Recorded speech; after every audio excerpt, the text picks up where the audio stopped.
Mr. and Mrs. North and South American, all ships at sea, let's go to... The Bitchspot Report. Welcome to the Bitchspot Report, the conservative atheist podcast that's not afraid to tell the truth, the whole truth, and nothing but the truth. Every week, your hosts, Cephas and Mike, will take on the latest religious and political news and examine the world around us from a distinctly conservative and skeptical perspective. Join us now for this episode of the Bitchspot Report. Here we go again, that conservative atheist podcast that's not afraid to thumb its nose at religion and political buffoonery. This is episode 47 of the Bitchspot Report podcast. I'm one half of the hosting team, Cephas, and with me as always is my faithful companion, Mike, and we're going to spend the next 90-ish minutes rolling our eyes at the most absurd and irrational examples of religion and political stupidity, and hopefully we can make some sense of it along the way. So how's it going? Not bad, not bad. I had a very interesting weekend. I thought I would, as part of my resolutions, get more into things, and so I was sitting there watching these various mostly Google Hangouts, people talking about religion and stuff like that. Somehow I messed my hand up, and it must be from slapping my head, because some of the stuff I was hearing was so, between the ridiculous to ignorant. And it's incredible. It just blew my mind. I got some great ideas. One of the ideas is, for our main event. And, so just from this weekend, the interesting questions, and these were questions I would love to have seen answered. And the problem was these people didn't want to answer them. That was the crazy part. Yeah, because they don't have answers. That's the problem. Right. I love this guy G-Man. Apparently he does YouTube videos, and then he goes off and does these hangouts. Just incredible. The stupidity that comes out of his mouth. It's almost like he's got this script, and it's all the Bible. It explains something, and then there's always a Bible verse to support it. Boom, boom, boom, boom. But then when you press him in these discussions afterwards, he's lost. And then he has to find that particular verse to support his argument. It's like, dude, don't you have a mind of your own? If you're going to argue one of the things, and this is kind of interesting to me, and I didn't realize that, and if this guy is typical of I don't know what he is. He sounds born again, or a born again type. But there was a discussion about, the true Bible, true religion, true Bible, true God type thing. And he was going on about, even many of the Christian Bibles are not the true word of God. The Bible he had. And it's not the King James. I wish I could have caught that, what Bible he uses. Apparently it's an American translation version. And that's the only true Bible. And then he goes, then when someone pressed him where in that Bible says that it's true Bible? And he says, well, I can't say anything because the book is copywritten. I'm like, fuck you. Yeah, that's stupid. Because these were questions I thought were interesting, and like I said, I'm going to save my other rant for the end of the show. So, listeners, be ready. There's going to be more to this discussion later. So. Yeah, well, he sounds an awful lot like a guy that I was debating at one point in time on a forum who goes by Logic Man, and there's nothing even remotely logical in anything he says, because every argument that he has, or every answer that he has, is just a Bible verse. He can't think for himself. You say anything to him, he throws you a Bible verse. That's all that he does. He's incapable of anything else. And when you challenge the Bible verse, or when you say you don't give a damn about the Bible, and he has to prove that the Bible is actually valid, then he'll just throw you some more Bible verses. This guy has nothing but Bible verses to throw at people. And everybody, I think, has pretty much gotten frustrated with him. And then he goes out and he pokes the hornet's nest again, says something incredibly stupid, so that everybody comes back and challenges him, and he keeps throwing Bible verses. I don't get these kind of people. I just don't. Are these people just trolls? And they might be. He might be a fucking troll. That might be his way that he gets off, is to just go around and troll people with Bible verses. I don't know. But the more that things go on, and I've really stuck to my resolution where I'm knowing when to disengage from these people, and whereas I may have gotten involved in 15, 20, 30 debates in a week, I've gotten in none since the beginning of the year. 0. There's no point to it. These people are all idiots. It was probably a good thing that I was just observing from kind of the outside, because there was a lot of neat stuff out there, and it was interesting. I mean, subjects like the two creation parts in Genesis. That was an interesting topic. There was one about the one true God, or what's the true God, true Bible, true religion. There was again, our main event one about being born again. And then there was is God physical or metaphysical or ethereal, or whatever the argument is. And, so these are things I'm going to be working on. And I'll save a lot of that stuff for the show, for our main event type stuff. So, but, it's really interesting stuff. It's just, I wish I could get if a real theist, a real person got on there and say, well, this is what we believe, and this is why we believe it. Not because it's, verse, Genesis 1:37, blah, blah, blah. I want to know, why is that true? What is it? I mean, you can still use the Bible verse, but you know what? There's got to be more to it than just relying upon one quote out of a Bible. Yeah, but unfortunately it's not. That's all they got. That is it. That's their sum total of everything that they have to say about it, because believing in the Bible, believing in God, believing in Jesus and all this stuff makes them feel good. And so long as they get that ego rush, then they'll believe anything that it says. And they'll do whatever they have to do to justify it. And they have no logical, reasonable reason to believe any of the crap that they claim to believe. And most of them probably don't even believe the crap that they claim to believe. They're just saying it because it makes them feel good to say it. Or it's just on a script. Yeah. I mean, you're going to find that these people, there are no intelligent theists out there. And I hate to say that, because I'd kill somebody to get an intelligent, rational theist. I don't think there are any. I don't think there's any such thing. All right. I don't think there is anybody who can say, I don't have blind faith in this. I have come to my beliefs based on these rational justifications, and I am willing to sit down and discuss whether or not these things are actually true. Those people don't exist. They're not real. I wish they were, but they're not. All right. Well, I wanted to let everybody know that last week we kind of talked about getting a voicemail number so that people can call in and leave messages. And if we ever do like a resolution show again, people can actually have no excuse for calling in, because we actually have a number that they can call. And in fact, we have done that. So anybody who's listening who wants to call in and leave a voicemail and give us suggestions, comments, ideas, anything that you want to put on the show, reviews, I'm not picky. Go ahead.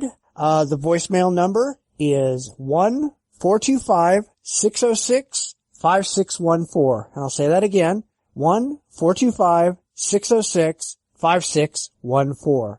Call in, say something, let us know you're alive, and we'd be happy to put you on the show, okay? All right. Now we're going to get into some things that just pissed the shit out of me. And I had two. I have two. I had one earlier, and that's one that you know about. And now I have another, and I'm really, really pissed off about that. So I'm going to go on a fucking rant. So.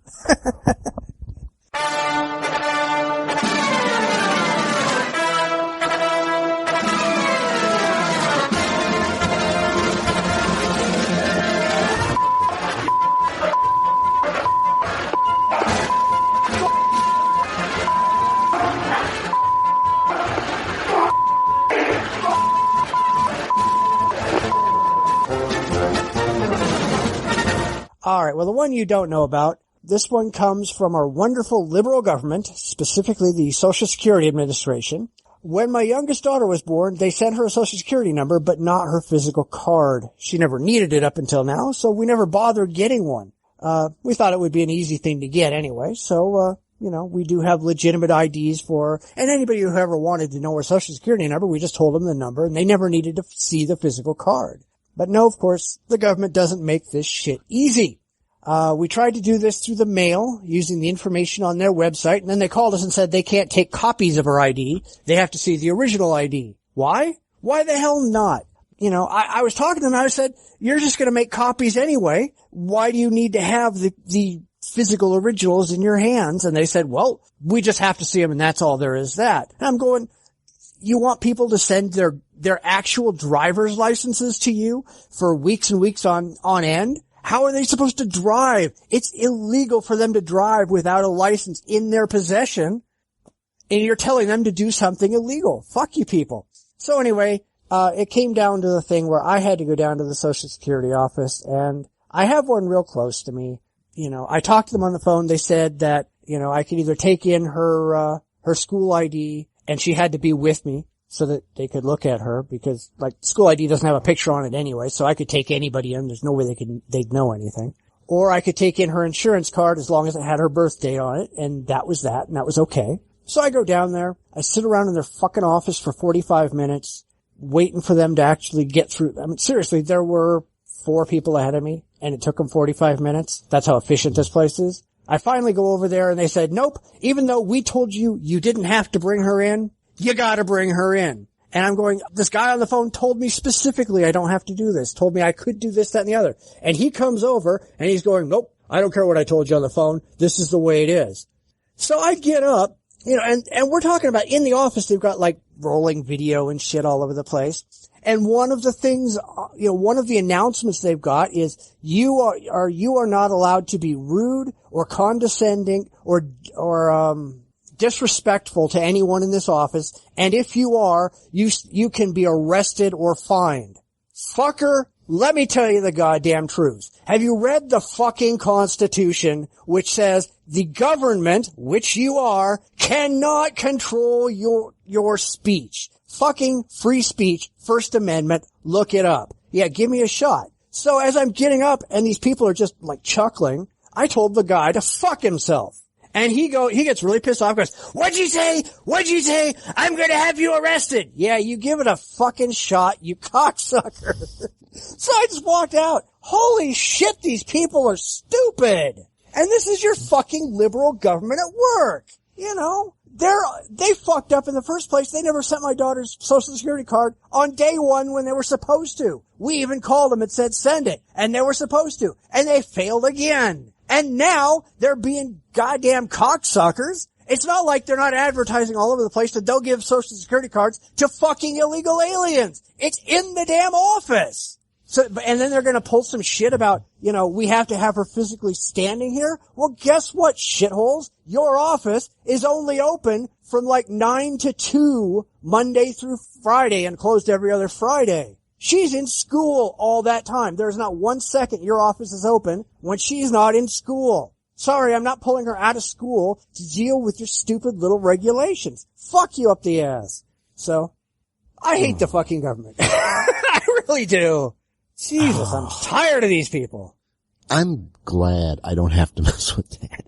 I mean, other than, I think the worst I have to deal with is probably renewing my license plates and renewing my driver's license.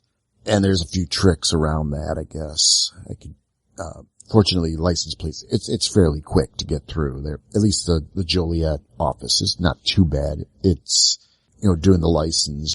Cause I guess in Illinois you could do a renewal. You get a sticker, 4 more years. But apparently nobody understands that sticker. So I don't have to do any of that because I do it all through AAA. I haven't walked into a DMV in 20 years. Don't have to. Yeah. AAA, there's no lines. They're nice. You know, they do your licenses. They do everything for you. They'll transfer ownership. They don't give a crap. And it's all free. Yeah. So yeah, I would never walk into a DMV. I mean, I'd rather not walk into the top fucking Social Security office, but they don't give you any choice. Yeah. Yeah, you know, and the other thing is, this is the other thing I'm pissed off at, you're supposed to be able to get appointments. So you don't have to wait in these damn stupid lines.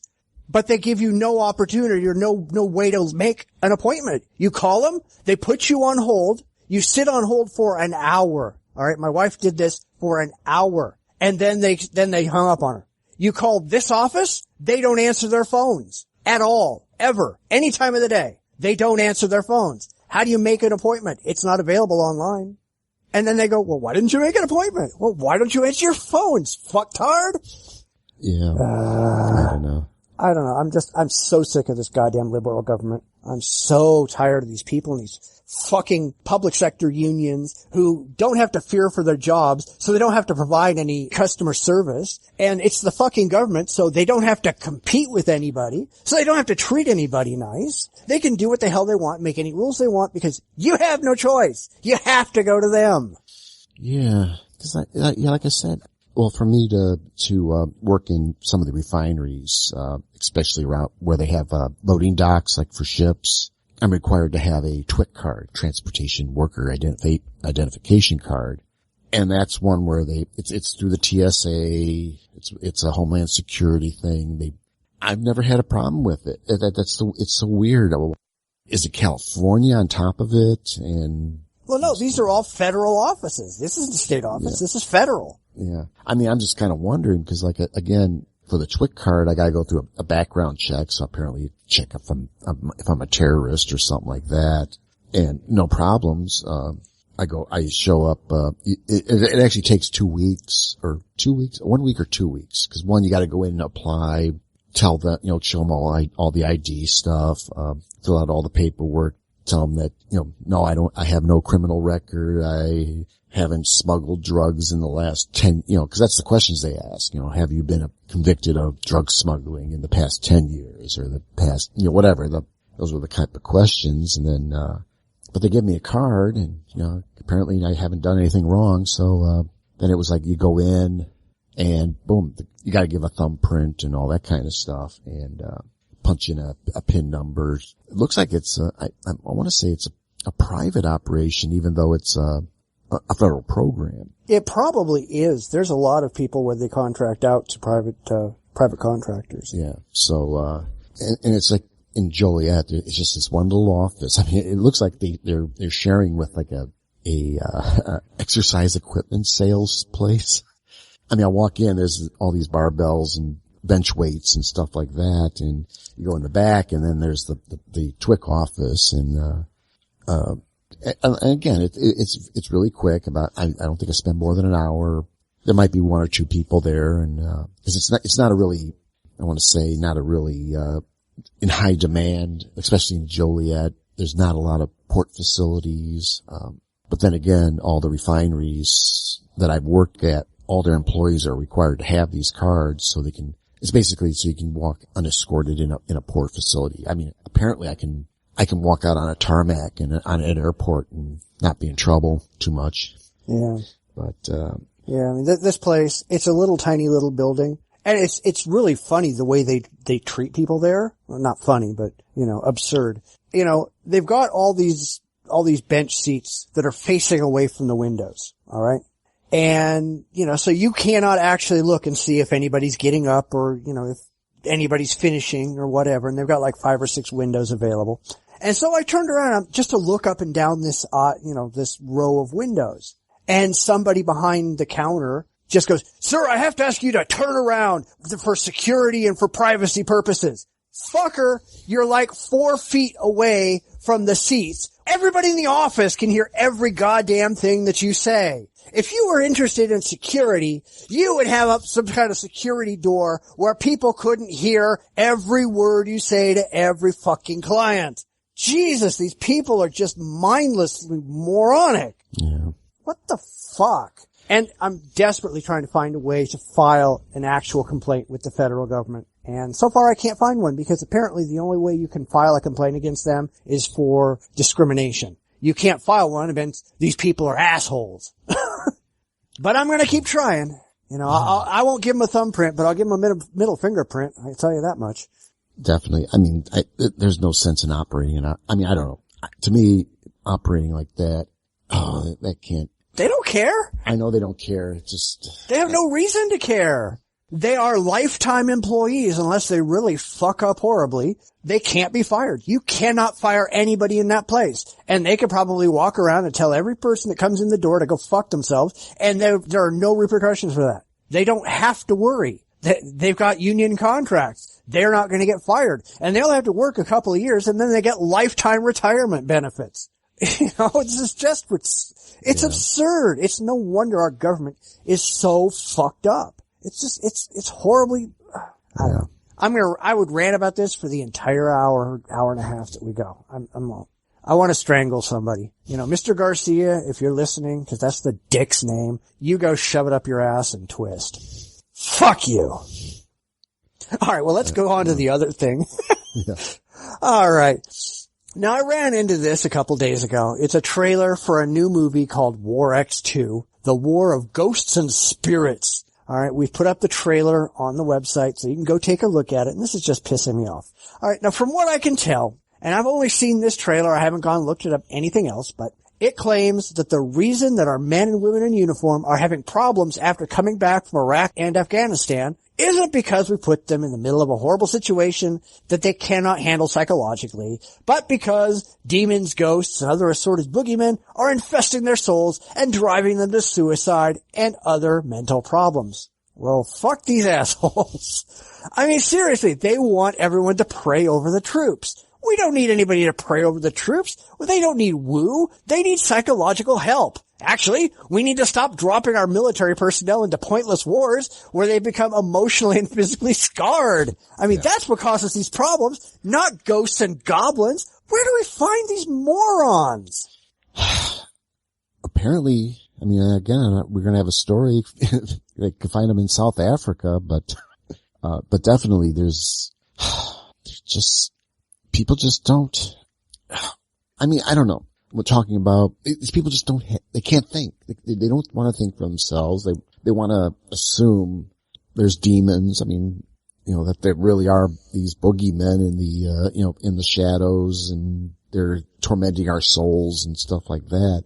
I mean, come on, really. These guys are going through a very stressful situation. You know, I mean, when you're getting shot at, you know, I think that's about as stressful as it's going to get, you know, and you're expecting these guys, you know, they're not supermen. I mean, we may make them look like that in our commercials to, you know, for you to join up, but no, they're just kids. They're 18, 19, 20-year-olds who wanted to get a shot at an education or get out of whatever they were in, join the military and get an education, get whatever, and, you know, get all these benefits when they come out. You know, we throw them into a war where, I mean, I could talk about all the different wars, but you know, they're basically the same thing. We throw them into these places that we're not wanted, and they're expected to hold a certain decorum while they're there. You know, it's like, yeah, we're here to kill you, but you know, we're going to do it legally, you know, type of, you know, that kind of mentality.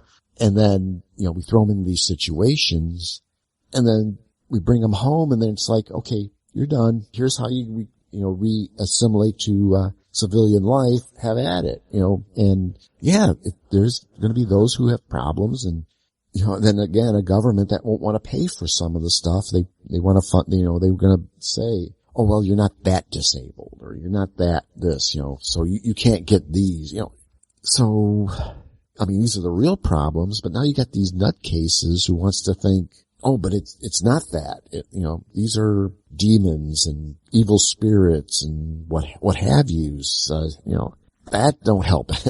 I mean, that's like, I mean, it's insulting. That's what it is. I mean, it's just insulting. Well, it's stupid. That's what it is.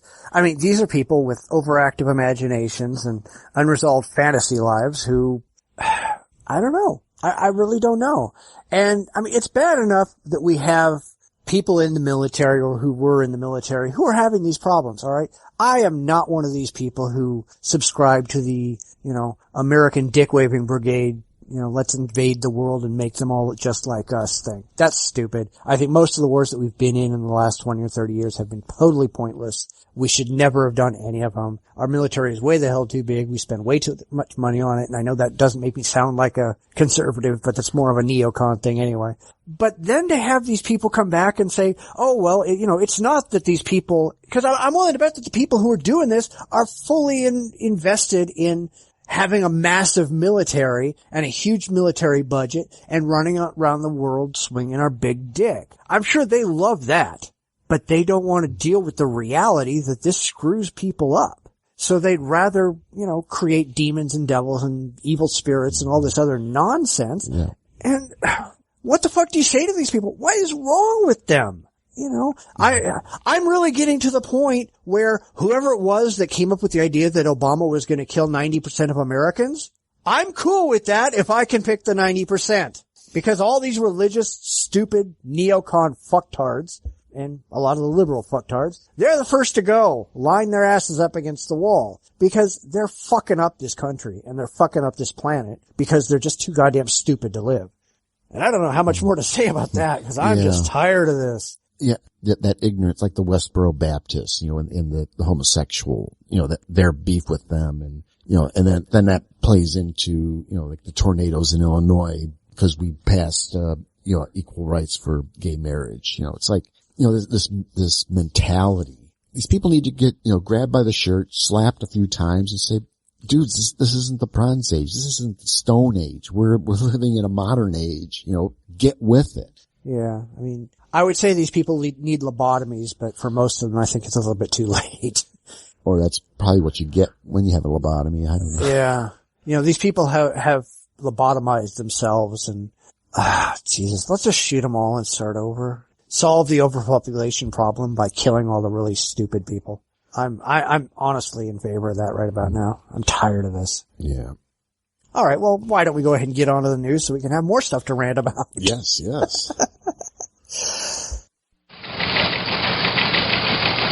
And now the news.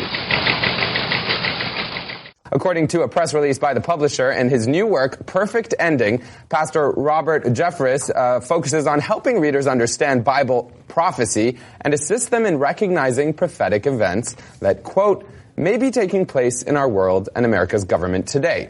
And it seems to be that one of those events is Obama's take on marriage equality. Pastor Jeffress writes, for the first time in history, a president of our country has openly proposed altering one of society's, not to mention God's, most fundamental laws, that marriage should be between a man and a woman. While I'm not suggesting that President Obama is the Antichrist, the fact that he was able to propose such a sweeping change in God's law and still win re-election by a comfortable margin illustrates how a future world leader will be able to oppose God's laws without any repercussions. Fundamentalist Christian pastor Robert Jeffress isn't sure that Obama is the Antichrist, but he's certain that Obama is paving the way for the Antichrist's return. In his new book, Jeffress claims that by proposing the acceptance of gay marriage, something that not only violates traditional Christian belief, but God's design, he's demonstrated the possibility that the Antichrist can return and come to power and suffer virtually no negative repercussions for his godless actions. There's just so much here, I don't know where to start. Why? A lot of the same. Stupidity breeds stupidity, and here's another one. I'm amazed that he says that he's decided that Obama may not be the Antichrist. I mean, I thought that was the standard ploy, Now apparently he's just one of the minions that are going to allow the Antichrist in. Okay. Okay. Yeah, well, I mean, I know this is kind of iffy because, I mean, as far as I know, he hasn't said any of the stuff from his pulpit. He wrote it in the book, and that's fine. But the fact remains that this dumbass is flirting with violating tax law, forbidding clergy from pushing political candidates in their official role in the ministry. Now, a lot of ministers do this where they'll get up on Sunday and get in the pulpit and they'll tell people who to vote for. And that blatantly violates tax codes. And this guy, if he's doing that, he ought to lose his tax-exempt status, although we all know the IRS is run by the fucking Christians too, and they absolutely refuse to do any of that. We've kind of talked about that in the past, but it's just, this kind of stuff just pisses me off when you get these people going after, talking politics from a distinctly religious perspective and telling people what they should do based on their religious beliefs, and they don't suffer any repercussions for it. They should. He should lose his tax-exempt status, and you want to play the political game? Pay your fucking entry fee like everybody else, dumbass. Yeah. I mean, I don't know there's much anything else to say other than, again, you get these fundamentalists and the stupid shit that comes out of their mouth. Obama the Antichrist, Obama maybe just a demon in the tools of the Antichrist's army, whatever crap they use or whatever. So you got that level of stupidity, and of course, because this is clearly, I mean, even if it doesn't actually say vote Obama or vote for anybody but Obama. Anyone but Obama. I mean, this is definitely anti-democrat or whatever. So I'm assuming that he's going to start, he won't actually say it, but he's going to say something like, well, we don't want you voting. I wonder who would run after Obama. I mean, Hillary, I'm sure. Hillary, so, of course then, Hillary's going to be the, well, you can't vote Hillary. She's a woman. Right. She has no penis. She cannot run. Right. So it'll be that rhetoric. And of course that means if you don't vote Hillary, you got to vote for someone else. That means the Republican, who will probably be like a Mitt Romney, Rick Perry, God, Bachmann. no. And I think those will probably be, they'll probably try again because one, they're too stupid. I don't think they have no clue. They'll probably run. So you get a Michelle Bach. I mean, especially that woman. That's all we need. Yeah. Well, I mean, the funny thing is that I am a registered Republican, so I get all kinds of stupid email from the GOP. And in the last couple of days, maybe a week ago, they had a survey on their site about who you would vote for president. You know, if they gave you like 20 different names and, you know, said pick 3 people that you would be willing to vote for and then tell us why. So I did. And I mean, my 3, I'm trying to remember who I picked. I know I picked Herman Cain and Chris Christie and somebody else. I don't remember who it was. But I said, you know, these people are not people who are going to lord their religious bullshit over everybody else. These people are going to run on issues, and they're actually going to govern the government instead of praying that the government be governed. And I said, and I know you guys will ignore everything that I say because you do every time, because you guys are not actually a political party. You're a religious party in disguise. Yeah. But yeah, they'll ignore me. They'll just delete that as soon as they read it, and they'll go on and they'll put up the Bachmans and the Rick Perrys and all these other religious fucktards. And that's why they'll lose again. Yeah. They're going to lose so long as they do that, and that's why I'm really hoping the Republican Party just fails entirely. Yeah. You know. But I mean, anyway, this dude, you know, he says that people who don't speak out against Obama are like the pastors who didn't speak out against Hitler. It's like, okay, Godwin. But he doesn't mention that Hitler put the gays in the concentration camps and forced Christianity and church attendance on the people of Germany. He didn't mention, of course, that Hitler was the best fucking friend Christianity had in Germany at the time. And the Catholic Church was openly supporting of Hitler and everything that he was doing until it became really untenable to do so. And even after that, you know, after World War II ended, they were smuggling out Nazi war criminals under Red Cross visas. So the church has always supported Hitler. So I don't get this whole, well, you're just as bad as they are. What do you mean just as bad as they are? They were his best fucking friends. Yeah. You know? It's like Martin Luther, who started the fucking Lutheran church in general. He was the biggest fucking anti-Semite racist out there. You guys don't know a damn thing about your history. I don't know. Well, that's it.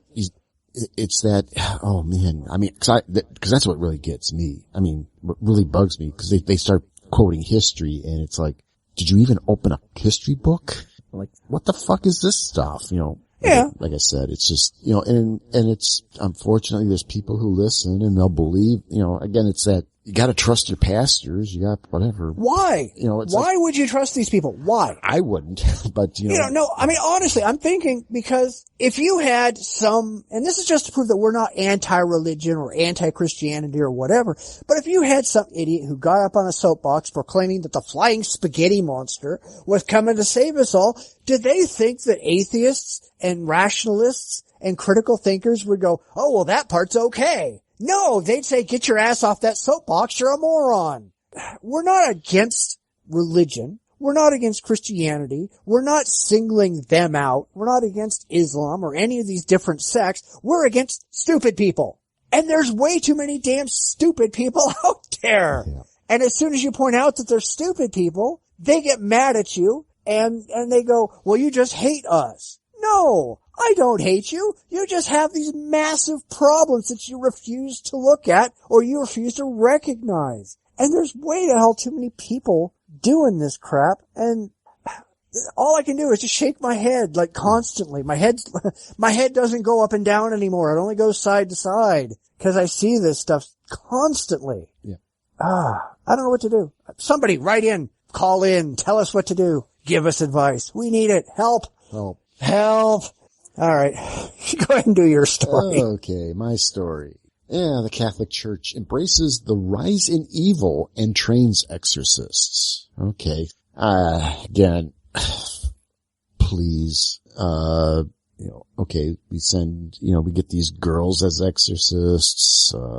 There's definitely, some of these stories, the evils and, that from the past story, the Antichrist. Oh man. I mean, it's just mind numbing. The Catholic Church is now wanting to, and apparently these are, Italy, Spain, just looking at some of this stuff. It's like stepping backwards, this old Bronze Age fear of witches and Ouija boards, black magic, paganism, satanic rites, dark arts. Just mentioned in the story here. This is from the Doubtful News. And it's like, come on, people. This is the modern age. It's the 21st century. There are no evil spirits and stuff like that.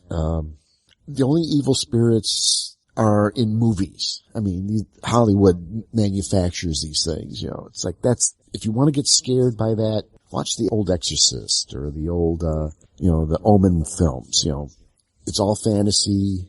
They're not real. I mean, come on, it's just this level of, ignorance, stupidity. And now, I don't know who's perpetuating. I mean, the Catholic Church, are they endorsing this or are they just, reaping the benefits? We're going back to the good old Bronze Age where our brains have already been at, we have Bronze Age thinking. So yeah, this will be a good, return, I guess. I don't know. Yeah, well, I mean, it seems to me that as religious faith falls worldwide, religious extremism is on the rise. You've got exorcism, fundamentalism, creationism, suicide bombers, all this kind of crap. And it seems to be becoming more and more and more common ever since we've seen the fall of religious adherents.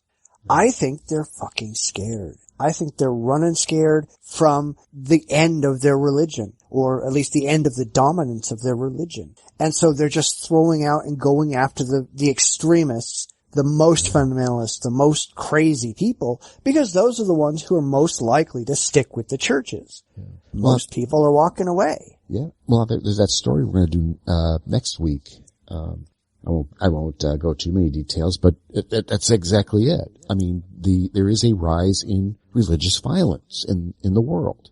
And it's not just Christians against Muslims. I mean, it is terrorist attacks, Christians attacking other Christians, just a lot of, and real senseless stuff, the stuff that's going on in Africa with the albinos and cutting their arms and limbs off. You've got,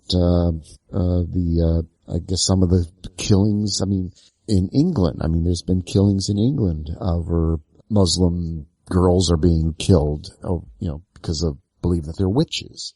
It's growing, and yeah, I think it is the death throes of religion. I hope so. I want it to be, but looking at this story, it goes right back to what we were ranting about earlier. There's no evidence that there are demons or any other kind of supernatural critter running around. Those that the church claim are afflicted by demons can be better explained by mental illness and treated with accepted psychological and pharmacological means. We don't need to turn to these Bronze Age ridiculous beliefs. We've explained where these things actually come from, and we understand how to treat these people. And here comes the church, who are largely irrelevant anymore. They're kind of going, well, no, if you come over here, we'll shake our feathers at you and wave our magic wands and we'll cure you. Well, no, I'm sorry, guys. You guys haven't been relevant for an awful long time. And you're not relevant now, and you're getting less relevant day by day. I don't want to hear about your stupid magical charms and your spells. That's stupid. But they won't accept that because they're terrified of going out of business. Yeah. And that's exactly what they need to do. Right.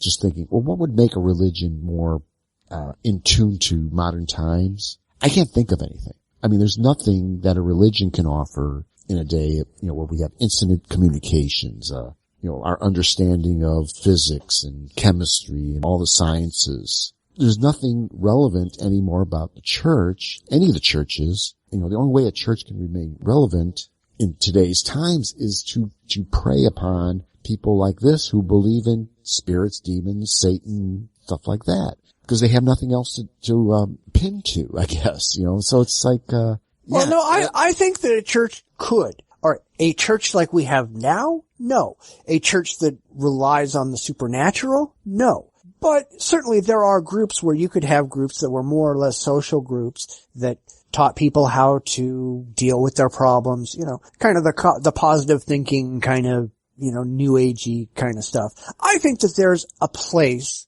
for that kind of a group as long as you get rid of all the woo. As long as you get rid of the crystals and the kind of like the Unitarians, I'm trying to understand Unitarians because they seem to be kind of like that, where they're kind of rational, though they still hold a Christian belief. Well, they just hold a general woo belief. Okay. But you don't have to hold any kind of beliefs to be a Unitarian. It gives people a kind of a social outlet, and I think that kind of thing might be a positive. I think that might be good in the world. But as soon as you're talking about ghosts in the sky and demons haunting people and all this other nonsense, no, there's no point to any of that. Let's just flush it all and get on with living in the real world. Right. All right, let's do another one. Democrats in South Carolina are trying to pass legislation that would allow, in fact, not only allow, would have mandatory prayer in public schools. And yes, you heard correctly, these are Democrats that are pushing for this legislation. The bill, H3526, would require teachers to lead a moment of silence at the beginning of each school day, during which the teacher would be allowed to deliver a prayer. Students who didn't or did not want to participate would be allowed out of the classroom or to leave the classroom. And that's always a comfortable moment. Yeah, totally. No, they always put that in there as, look, we're thinking about you. You get to stand up in front of a group of very understanding people, 13 and 14-year-old kids, and then walk out as the one literal outcast of your class. And say, I don't believe in God. It's going to go great. Oh, you guys are going to pray for a second? Okay, see ya. See ya. I'm going to go out and count the tiles. Oh, God. Now, obviously, this is unconstitutional because the government or these public schools, in this instance, are not supposed to push or endorse any specific type of religion. So the lawmakers said, all right, then fine, we'll come to a compromise. The compromise would be to have the students pray. Pray at home would be freaking fabulous. And by the way, if students do want to pray on their own within a campus, they are definitely allowed to do that. The teacher is not supposed to push any particular religion onto the students. And look, we know what's really behind this, right? It's the Jews? No. I'm sorry, I was just guessing. That's usually the answer to that question. Yeah. They want Christian prayer in schools. They don't want Jewish prayers. They don't want Muslim prayers. The kids into being Christian if they're not actually Christian. Exactly. They want them to be surrounded by people who are praying, and these kids are very easily influenced. They want them to become Christian. They don't give a shit about the fucking kids. They care about making sure to tell their constituents that they're not giving up God to the Republicans. Like, look at us. No. We love Jesus too. We love Jesus too. Don't make a vote. Christian evangelicals in South Carolina, don't just vote for Republicans on that issue. This is their sister soldier moment. Right, this is their sister soldier South Carolina, moment. right? It can't be most South Carolina Democrats. Who are these clowns? No, there are many of them. Representatives Wendell Gillard. Or Gillard. That's a long time. Robert Williams, Joseph Jefferson, Carl Anderson, Liston Barfield, That's Bill a Republican. Clyburn, Heather Crawford. Bill Clyburn's got to be related to James Clyburn. Yeah. Oh, Lonnie Hosey. Lonnie Hosey. Robert Ridgway the third.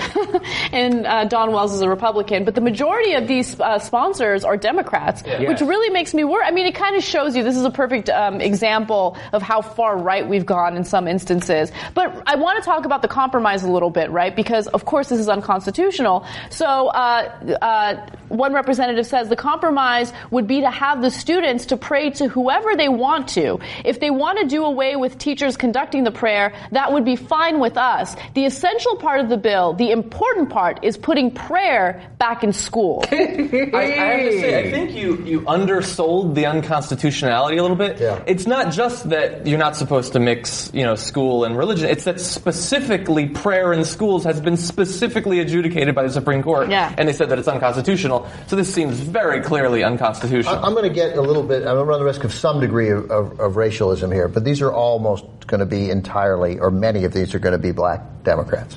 The Gilliard family in South Carolina, I know he is. And Ridgway the Third? Ridgway the Third, definitely. No, I don't have, give me that list again real quick. It's right here. Yeah, so, yeah, I mean, and for many Southern blacks, religion is a vital, critical part of their lives, and so that's what they're.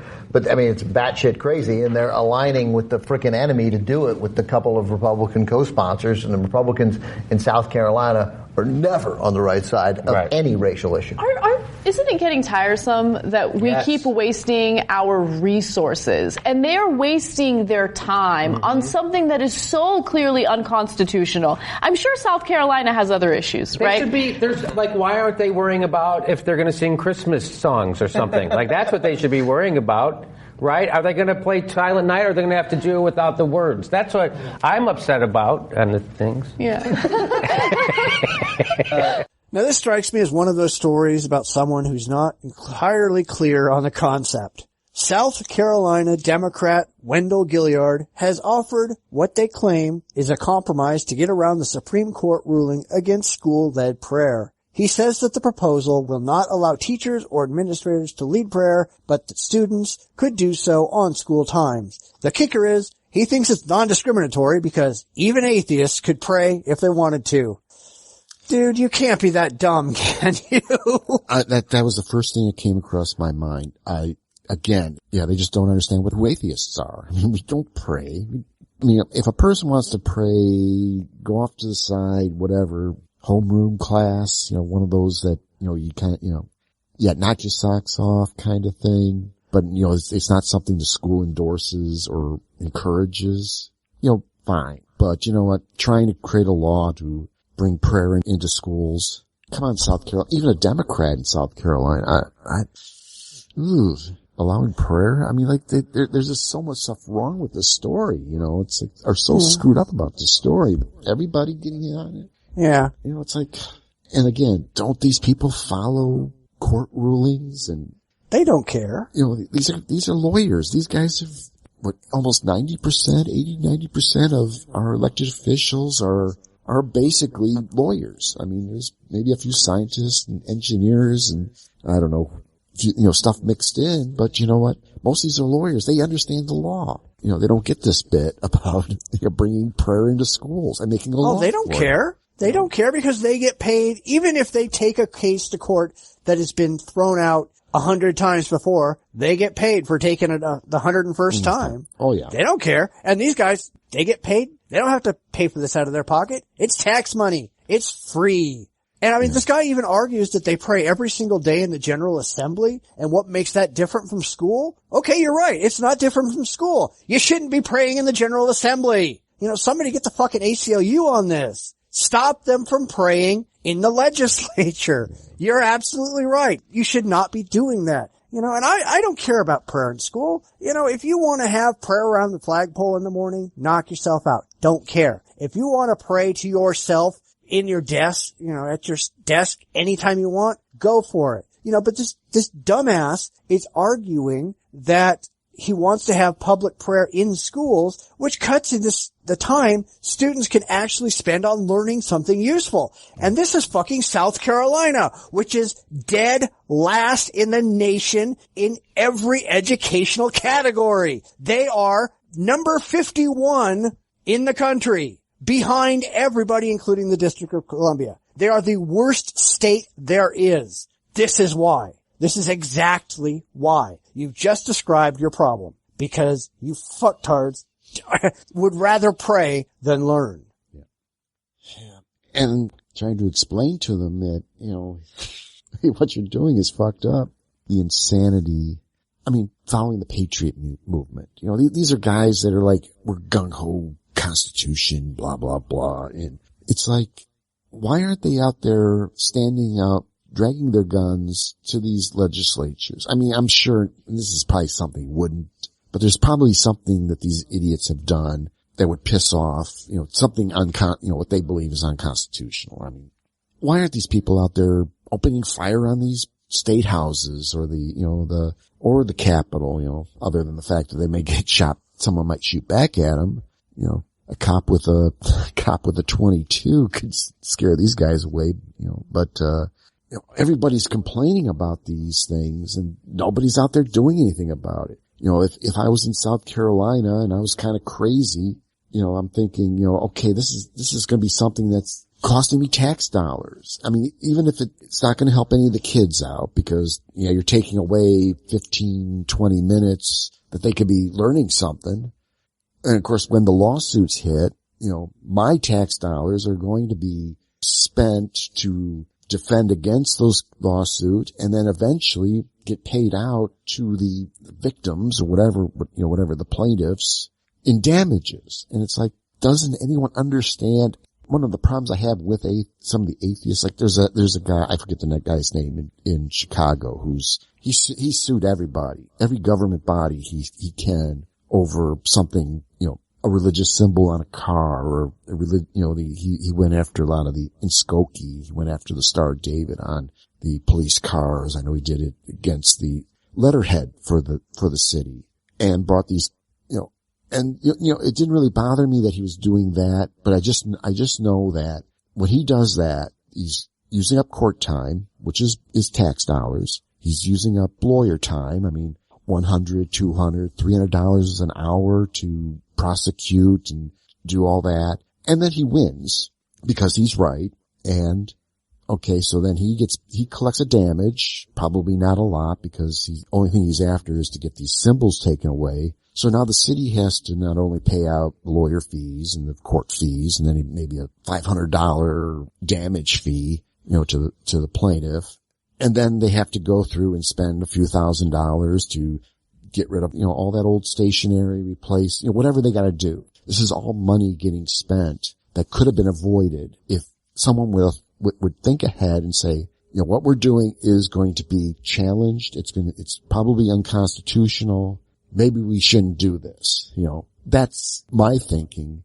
And these are lawyers. That's why I'm saying these guys are lawyers. They know that what they're doing, these guys know perfectly that what they're doing is unconstitutional. And they're going to go ahead and push it through knowing that, yeah, you're right. It's probably going to generate fees for their buddies at law firms and more the merrier. But it's like these legislators, these senators, these congressmen, whatever, the stuff that they're doing is not helping their constituents. It's helping themselves and their cronies who make a profit off of their stupidity.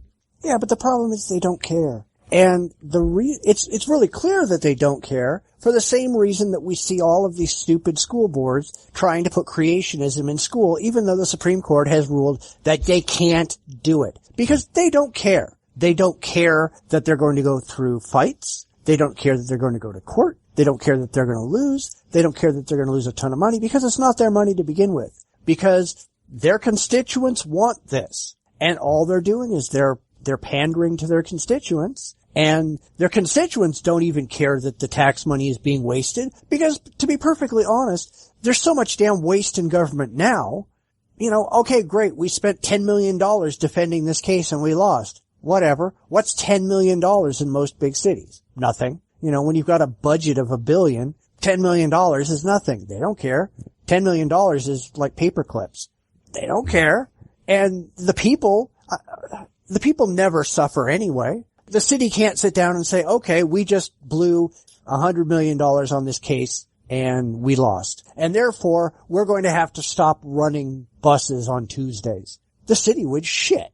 But they never do that. They never actually cut any services. They never actually hurt anybody. They just, go into the books and fiddle around a little bit, make it look like the money's really still there, and go on their merry way. And next year they're going to lose another $100 million doing the same kind of crap because it buys votes. Right. Because they tried.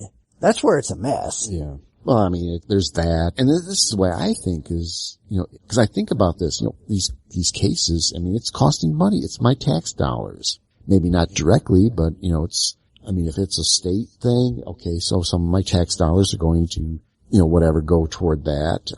And I'm thinking, but why don't people think like that? I mean, And again, they probably don't because, hey, it's at the worst, their tax bill goes up 2 cents, 3 cents because of this case. But then again, I've seen people bitch and moan over 2 or 3 cents on their tax bills. I think the voters need to wake up. The constituents need to wake up. Everyone needs to wake up and say, this is what's really going on, people. When these things happen, and then the lawsuits will happen. I mean, Chicago just went through the gun control thing, and I think I don't know where it's sitting now. I think it's going through some appeals. I think they struck down it used to be illegal to own a gun in Chicago. Amazing, since in a town that is against the law to own a gun, there's something like 300, 400 shootings a year, type of thing. I'm trying to figure that one out. Of course, they blame the suburbs, that whole thing and the being struck down because it was unconstitutional. They can't just ban I think it was just handguns. You just can't ban handguns and whatever. So they knew it was going to be unconstitutional, but they pushed it through anyhow. Of course, Chicago's always crying broke, and I'm surprised people don't freak out. I'm not sure if it's still true, but I think Cook County, which is Chicago, I think it's number 2 in the highest taxed counties. I think Los Angeles is number 1. Oh, yeah. Yeah. And I think Chicago Cook County is number 2. And then these people bitch and moan every time that happens. And, cause they were raising it they raised it like 5%, or it was like they had weird numbers, and people did freak out, but it's like, where's that money going? And no one questions it. It's probably to pay off lawsuits, pay for insurance. I mean, I'm sure that they got insurance to cover these lawsuits. So it's like, that's probably how they're managed that risk. Okay, yeah, we can pass this law because if it does get sued, the insurance will pay for it, type of thing. Yeah. But then the rates go, whatever. But it's that whole, people I think need to realize that everything costs. I mean, even though you don't see it, it's costing somehow, and it is adding to your taxes. And question that. If you're going to question the government, which is kind of I see this within the conspiracy side. It's like they question the government, with 9/11. It's like everything was an inside job. They're questioning the government. Why don't you question where your money really is going? You freak out over your taxes going up.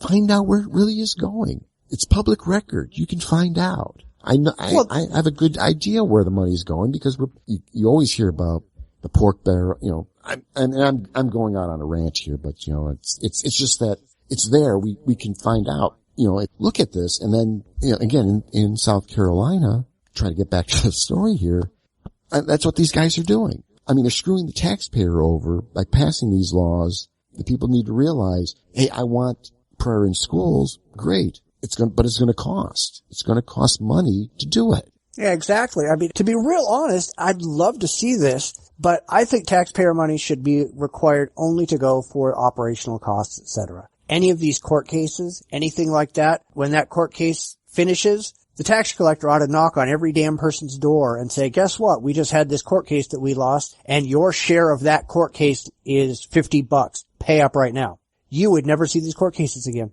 Yeah. If after 9/11, they had to go around to every person in the country and say, your cost for the war on terror is going to be $2,000, write me a check. You would never have had this stupid war on terror. You would never have had an invasion in Iraq. You never would have had any of this bullshit that was stupid to begin with. People would not pay for it. The only reason they pay for it is because they don't see it as it happens. They don't recognize that their percentage is real. Because they just pay into this pool, and then they think the pool is endless, and there's always going to be money there, and they don't have to pay anything extra, so they don't give a damn because, they don't get to pick and choose what their money goes toward. Right.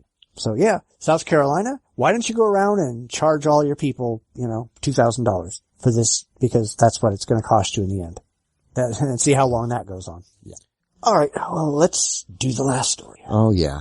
This wonderful story. This comes from the Richard Dawkins Foundation. Dumb bunnies, followers of a Christian con artist, are commanded to eat grass to get good with God.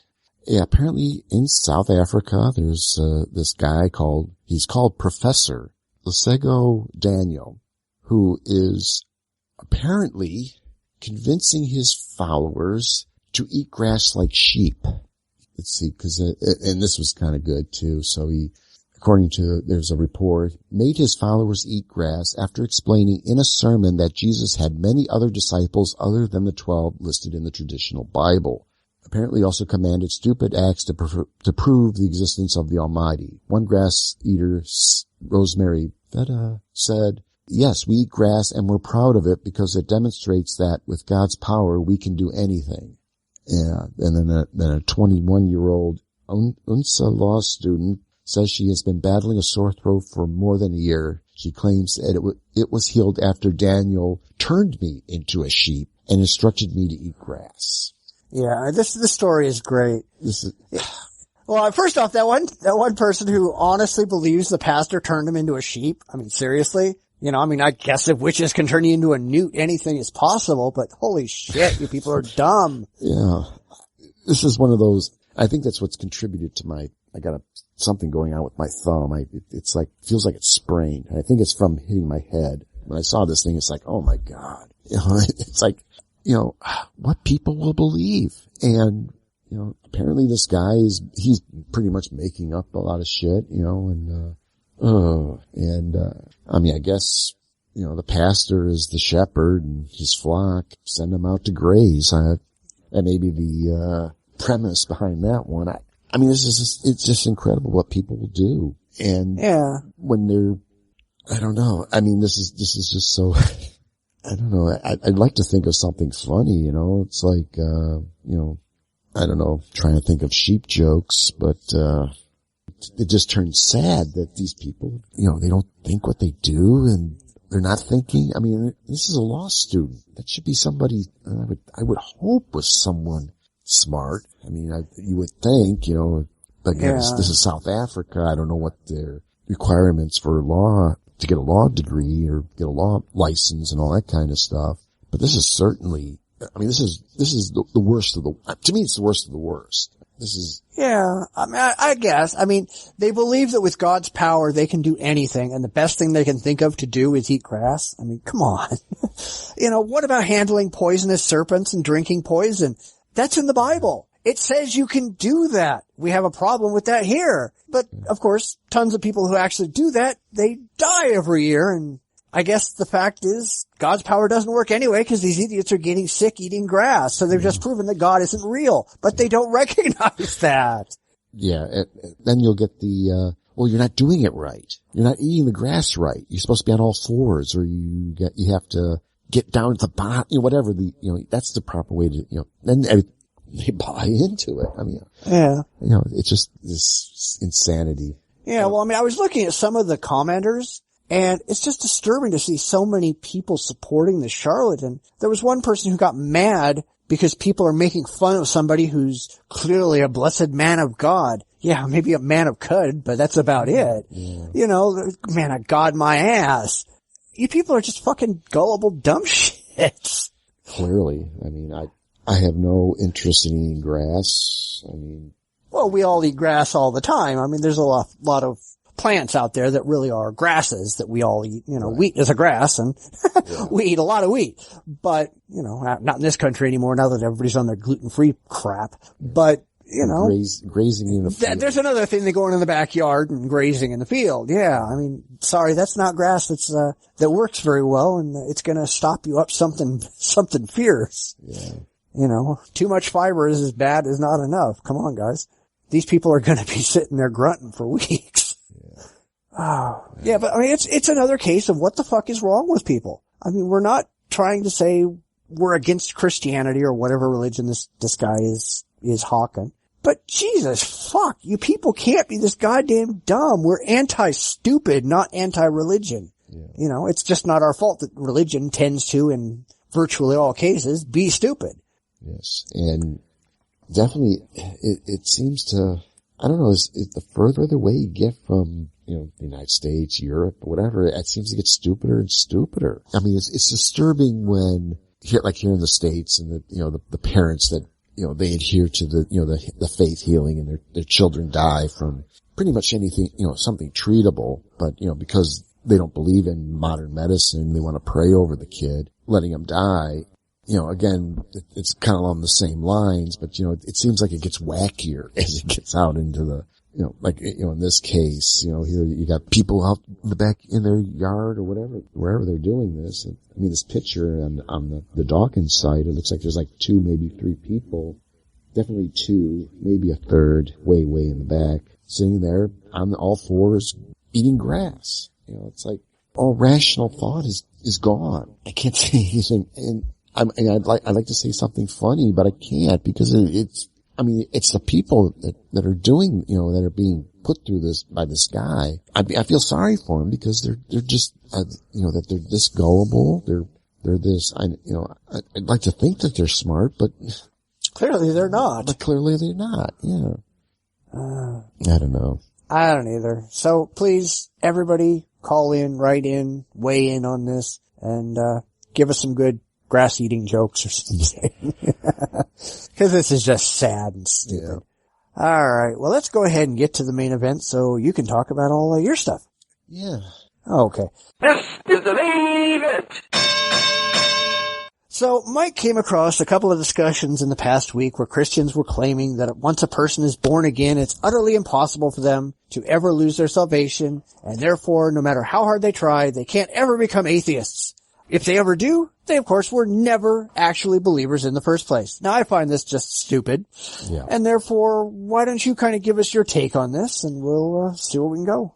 In the context I heard this was again one of these online, it was a Google group. They were talking about, I forget what they were actually talking about because this guy just out of the blue said, either, and if I remember exact, I want to be fair to the guy. He went by an assumed name, Raw with a number after it. And, well, the guy, I know the guy who, he made the statement that he was born again. He went through all the rigmarole. He was 20 years born again Christian and then eventually decided, as rationality kind of kicked in, became an atheist. And, this guy says, well, either, he goes, it was really a shitty thing that this guy was just, he was really a dickhead. And he said it like, well, either you were never born again or and he put it almost like either you're basically he was either you never were born again or you were never, when you were never truly born again. Like you're a liar or you're a fucking liar. And I'm like, you motherfucker, what a dickhead. The guy that was born again, and I know the guy, he said that he doesn't use that he was born again only as a support for his argument because he was in the realm, in the church. He went through the baptisms and all that, all the stuff you do, and he truly believed. And, so he understood, what born again means, what it is to be a born again Christian. And he uses that as his basis for his arguments. And of course you got this guy who does an ad hominem attack the person, not the argument. And, I'm thinking, well, Jesus, what the fuck, And of course that totally, the discussion kind of derailed at that point. And I'm like, okay, now I'm going to miss out on something else. But it struck me that, there's like a level of arrogance, again, being a born again Christian. And once you are, it's like the mafia. Once you're in, you don't get out until you die. And I'm thinking, okay, it was just like this. This sounds almost like, again, this mental block that these people have where I've given myself to Christ. I've gone through the baptism. I don't know what rigmarole, whatever goes on to become born again. I don't know if you've got to recite things or if there's secret pledges, whatever it is. And you go through all that and you maintain it. You keep going to church. I don't know how that all works, what you have to, things you have to do to keep going. And I'm like, on one hand, it seems like you can't, once you're in, you can't get out. Yeah, that's essentially what it is. Yeah, you're in, you can't get out. You're not supposed to question anything. And apparently the guy who was an ex-Christian, a born-again Christian, he eventually began to think and realize, hey, this isn't for me. There's something wrong here, whatever, and got out. But, it's like Raw. I'll use Raw. this is the antagonist. It just seemed like his attitude was, you were never in or you never were. You're a liar or a damn liar. And it just gave me this impression that, yeah, you're in and you're mindlessly in. I mean, you don't think anymore. And I think that's what has to become born again. You leave your brain on the nightstand. That seems to be my, the impression after I'm done. It's like, that's what has to happen, Yeah. Well, I mean, essentially this is really just the no true Scotsman fallacy. If someone rejects Christianity at a later date, they want to argue that they were never a Christian at all because they don't want to deal with the possibility that maybe at some point in time in the future they'll reject Christianity, and that all these, this emotional nonsense that they believe in right now doesn't really matter. It's a rhetorical fallacy that attempts to exclude claims that make an initial position false instead of just modifying their initial position.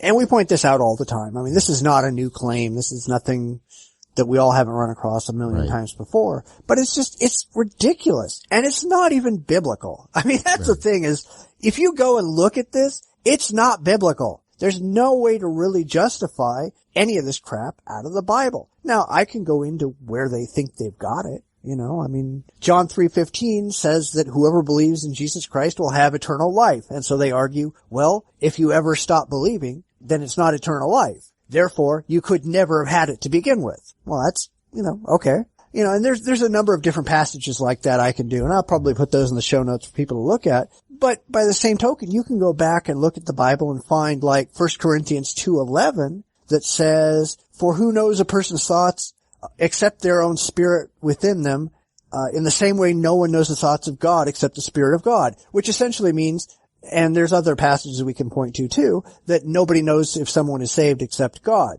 So these people have no damn business telling people that they're not saved now or that they were never saved because they're not fucking God, and the Bible basically tells them to go screw themselves if they try. Right. So, there's a lot of this ridiculous, presto changeo stuff that these apologists do just to get around to the beliefs they wish they had. Yeah, cause like with me, spending 20 years as a born again, personally, one of my thoughts was that, you make a commitment. You make a commitment to something.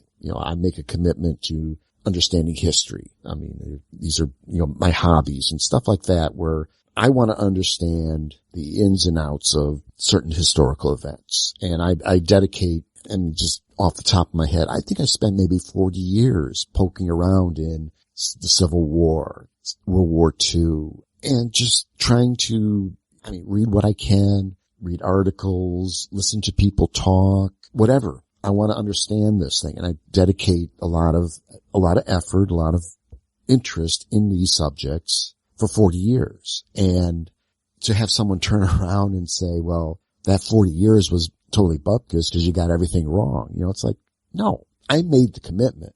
The guy who made the 20 years as a born again. I have to respect that because that is a part, it's 20 years of your life that you dedicated to your religion, your belief. And I can't fault people for that. I know we're pretty tough on, the religious types, but it is, one thing I do respect about these people is that they've made a commitment to their beliefs. Granted, some of them have strayed into, getting people to eat grass or making you believe that there's an Antichrist, Satan, whatever. I will respect them for the effort, the time and the effort and the education they did to get to where they are now. I may not agree with them, but, this thing that you put toward this, this belief, your passions, what you're really interested in. And when people do stuff like, well, you were either never were or you couldn't be, you're either lying or you're a damn liar. I'll go that route. It demeans the person for the effort they put in. And that's what bugged me the most about it, because it was like, I don't fault the guy for being I'm assuming he's a born again, and I'm not going to fault him for being one. As long as you don't say something stupid or irrational or, illogical. Which is religion. But yeah, but it's, I'll respect his effort and everything he put into it. I may not respect his religion. I may not have respect for anything illogical that comes out of his mouth, but I will have respect for the effort that person put into getting to where he is right now. Yeah, well, I mean, there's a couple of different ways to look at this. Let's look at it, say, take religion completely out of the picture and say marriage. All right, you go up there, you stand on the altar or wherever, and you promise to be with this other person until death do you part. Well, 20 years later, you get a divorce. Does that mean you were never married to begin with? That's fucking stupid. Yeah. That's an idiotic claim to make. Same thing is true of this. I can go back to when I was religious, and I was absolutely certain that I was saved. All right? I was completely self-assured of my salvation. And then I stopped believing. And I realized that not only was I never saved, neither was anybody else. Nobody has their salvation because the whole thing is just a ridiculous pile of bullshit. So whoever this Christian is going, you were never a Christian, you were never saved. Okay, it's fine. Neither were you. You aren't now. There's nothing out there to save you from anything. You're just, spouting a bunch of crap and making everybody laugh at you. I mean, that's really the reality behind this thing. Right. Nobody's saved. There's no salvation. There's nobody to save you from anything. Save yourself. Let's stop with this crap. Yeah. I mean, definitely that. But, like I said, just calling, the way he called the guy out, and that bugged me quite a bit. And it was like this arrogant thing, like, you're either lying or you were never saved in the first place. I'm like, fuck you. It's like, how can you judge someone else, Well, if I ran into somebody like that, the first thing I would do is I would ask them how they know they're saved, or if they think they're saved first. And I would say, how do you know you're saved? Specifically because the Bible says you can't. You can never know if you're saved. And I can point out those verses, but, that's neither here nor there really. And see what the hell they say. And they're gonna say, I have this certainty, blah, blah, blah. Because I've done this before. And I'll turn around and say, well, I had that exact same certainty when I was in your position 30 years ago. I was absolutely positive that I was saved. I really knew that was the case. And it didn't turn out to be, did it? So, dude, you can sit there and you can spin your bullshit all you want. You can, make all these ridiculous claims you want. But in the end of the day, you got nothing. And you're just spinning a bunch of crap to make yourself feel better. And, I'm not really too, impressed by that. Right. All right. Well, we have anything else for the week? Not really. I mean, I'm just, like I said, I got a heavy dose of religious, what do you call it? It's not really debate. I mean, it seemed more like, childish banter. Well, that's what most debates really are, because they never rise to anything intellectual. Yeah. It's just a bunch of people who are saying things that they believe and expect everybody else to buy into it too. And I think it was funny, this past week I was on Reverent Skeptics with Mike, and we've kind of said, doing the show, we have to keep the razor blades away from us, because by the end of the show, we're just so depressed at the state of humanity. Yeah. I'm at that point right now. We've gone through all these stories, and it's like, how dumb are these people, and why can't we kill them? Because then we'd be rotting in jail somewhere. And that's the only thing that's keeping me from doing anything irrational. Yeah, I mean, I don't understand these people. I just don't. And I try, and I look at it from every possible angle, and it's like, there is no conceivable angle I can view this from where you're not a fucking moron. Well, that's it. I mean, I do feel sorry for some of these people who have been duped by their pastors, by their priests. They won't change. They don't change. They don't realize how ridiculous what they're doing. I mean, especially, sitting out in the field munching on grass like sheep. Yeah. It's like, I mean, I kind of feel sorry for them, but then in a way you almost can't, because these are, I mean, I would like to think people are rational, that they can, not. They can, they can't like to, I like to think that they could think, I mean, if given the chance, but I want to be the optimist on this show. I mean, I'm trying to be an optimist here, and it's very tough, because you would think that, I mean, there are rational people in this world, and, I mean, the nice thing about, last weekend, watching this, there were a few on there that were, you could tell that they were rational because they weren't saying anything. Because they couldn't, because the irrational was trying to get the forefront. It was like, this guy G-Man. I don't know who the hell he really is. I mean, I know he does these YouTube videos, then he does these, hangouts. You know, it's the classic. He'll talk over you. Everything he says has some type of a Bible verse. And then he pulls this, well, I can't tell you this Bible verse because it's copywritten. I'm like, you know, I mean, it's like, fuck you, you know. And well, it's like, it's online. Just don't tell me the Bible verse, send me a link. It's not that difficult. Yeah. So, and then,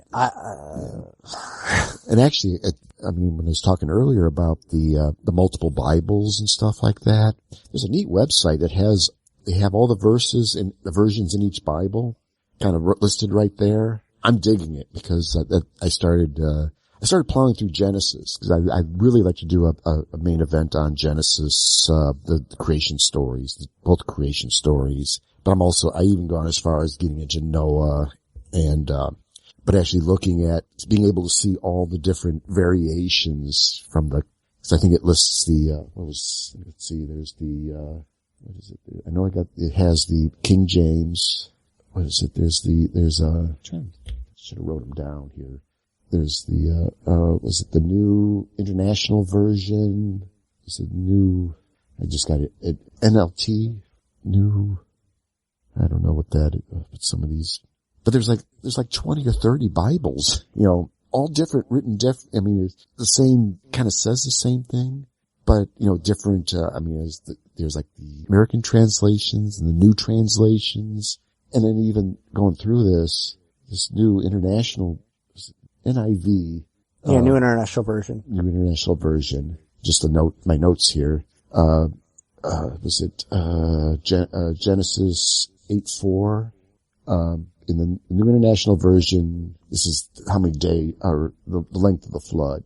7 months, 17 days, which I think is the same for the King James and a few of the other. And I know this NLT, new, what is that? But there's a version that says it's only 5 months, but then it was 7.5 months in the next verse, 8:5, I think. And I think that was it rained and then, was that I forget, anyhow, but it was like going through these different, you know, seeing these different versions, and I'm like, because there was a discussion, what was the true Bible? And, of course this guy, G-Man says, well, my version is the correct one. You know, it's just, I think he said it, but you know, again, I'm like, I was just mind numb because this guy was arguing, well, what about the Hebrew Bibles or the Islamic Bibles or Zoroaster? I don't know if I don't know exactly Zoroastrianism, what texts they have.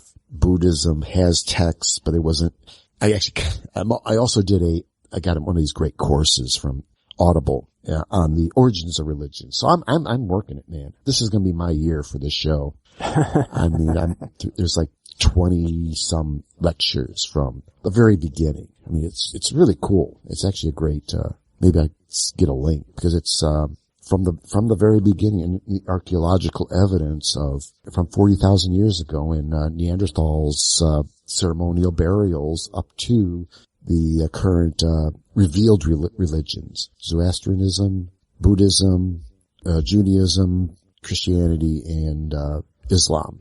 Everything in between. I was kind of digging the Colchia Indians, how they did things, and you can actually see an evolution, you know, where everything went from ceremonial burial and how we treated the dead, eventually, adding in, the spirits, shamanism, animal spirits. You'll see then the sun becomes an important, aspect, and then it goes into a kind of I forget what that next step is, and then it goes into these revealed where we kind of abandon the Greek, you know, the polytheistic, you know, like the Greeks and the Romans and their multiple gods, kind of abandoning that and going to the single God as a kind of an ethereal type, character instead of being real characters that affected certain things. So it's really neat. I mean, I'm just digging it. I'm just going through and having a good old time with it. And, it's just kind of neat going through some of these, and they're really great lectures on, it's basically in the archaeological finds that went with it, you know, when they go through the Egyptians and there was these animal religions or animal-based religions, the bull, the